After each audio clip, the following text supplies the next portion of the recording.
By now, some of you could be asking, what next after the impeachment of Rigathi Gachagua? Of course, the obvious thing, there will be an appointment of there has been an appointment of Kithure Kindiki to become the deputy president after Rigathi Gachagua has gone home. That is not what I mean. I mean now, what other things is William Ruto going to do to ensure now that he is okay, comfortable in government? First of all, we expect various appointments by the influence of Raila Amolo Odinga. Let us see now the more DM guys coming in the government. It is going to happen. Whether we like it or not, it's going to happen. It is going to happen. There will be an inclusion of some Azimio members. Probably Peter Munya or even Matiang'i. They will be coming to government. They will be coming to government because there are some people who are very loyal to Raila Amolo Odinga. Now that he's enjoying, probably he's going to have some influence to ensure that these people have come on board. For those who are not loyal, maybe probably they didn't listen to Raila Amolo Odinga, they'll be left out. Those who want to be politically strong in this country, they have to keep off the government. So that one is okay.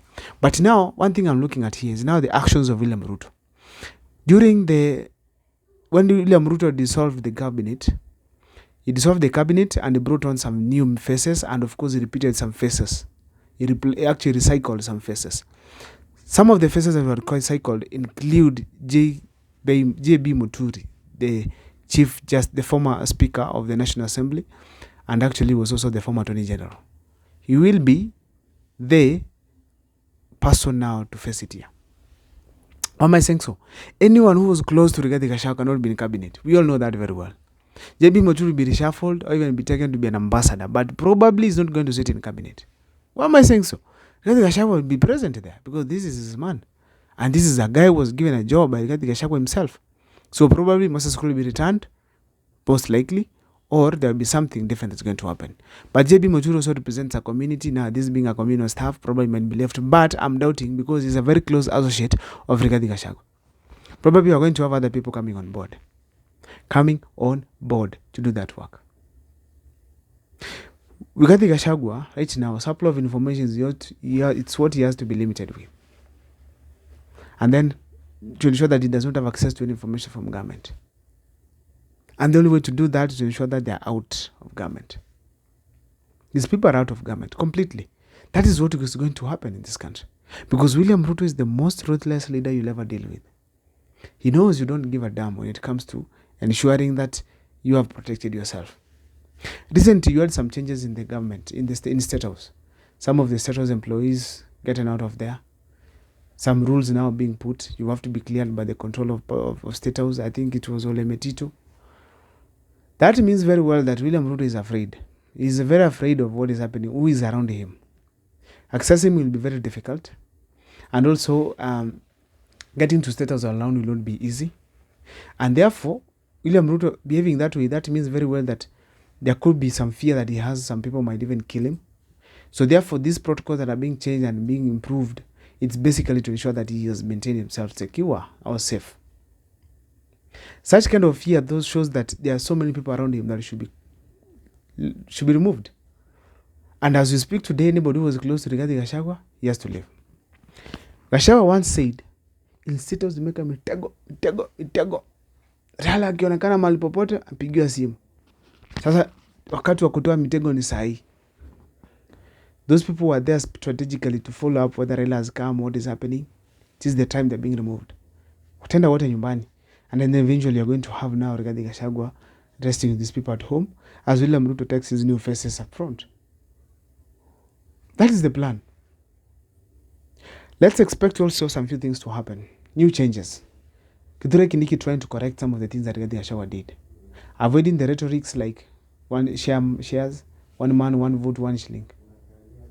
And as a result, now we are going to have a few things going to happen, like Kithure Kindiki moving to these other parts of the country, being a deputy president of Kenya, not of Mount Kenya and Rift Valley.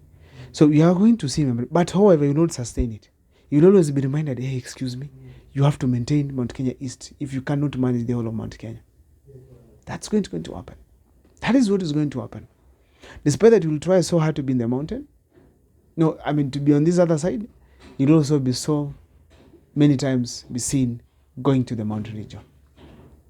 Just the same case we see with Hassan Joe. He's always in the coast, politicking and having presses there and there, meetings there and there, trying to ensure that at least he has spoken to the people of the mountain, of the coast, to keep them check, to ensure that William Ruto has them.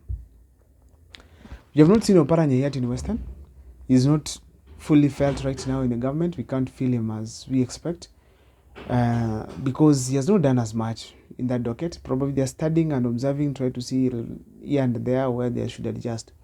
But as we all know, is that these guys were appointed for political purpose. One thing is to ensure that they have given William Ruto support that he deserves. He deserves. You know, if you look at closely what happened in Mombasa during the protest, the youths there were, even actually the youths in Mombasa made the youths in Kisii and other parts of the country to come out on the streets and demonstrate. They felt the pinch. They wanted, actually, personally, first time saw a youth press conference ikisemwa in Mombasa that they didn't tell William Ruto to amend or to edit. It's completely to withdraw the entire finance bill 2024. That statement was made very clear in Mombasa. So Mombasa was a very vulnerable place and they needed him. Despite having Mvurya, having a member of parliament, Senate speaker, that is Amason Kingi, still they didn't manage to get the cost fully to William Ruto. But they had a significant amount of votes from there of about 40% that they took to their docket. Actually now having Joe on board, the number might go higher. But of course, if you get very sharp people crafting a nice team from the coast, from Nyanza, the opposition leaders, whoever wants to come on board, will be able to manage this thing very well. That is, of course, my opinion as far as this is concerned. Another thing now we are going to see here, serious politics in the country. You are going to see Mount Kenya aligning itself. We are going to see them aligning themselves, having Rigathi Gachagua on board.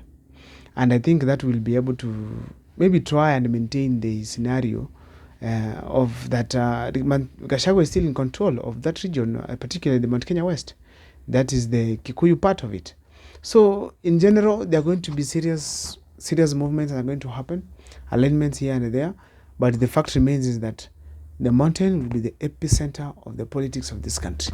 Kila kitu itachezwa pale hivyo. Kila kitu itachezwa. Now, do you think Kithure Kindiki is going to manage this role of ensuring that at least it is close to what Rigathi Gachagua did? I want to leave that for you guys in the comment section because I want to be sure what you guys are thinking about this. Now, today on this video here, I want to ask you kindly to subscribe. I'm heading to 2,000 subscribers and I'm hoping that at the end of the next month, we're going to hit 3,000 subscribers. Please, for those who have been following, I want to thank you so much. Please keep following as we dissect some of these topics here now and then. Now, do you expect someone to replace Kithure Kindiki? That's another something that is going to come up. If Kindiki quits that office as a Interior Cabinet Secretary, someone is going to come on board. Who is this going to be? People are saying you're going to have Kimani Ichung'wah. Now, is Kimani Ichung'wah the correct person to be appointed? I'm going to do a video, extensive one, whether he's the right person to take up that seat or whether he deserves it. The reason why I'm saying so, there's a lot that is happening and being said about Kimani Ichung'wah, particularly in the mountain, and I feel that this appointment will be significant on its own kind.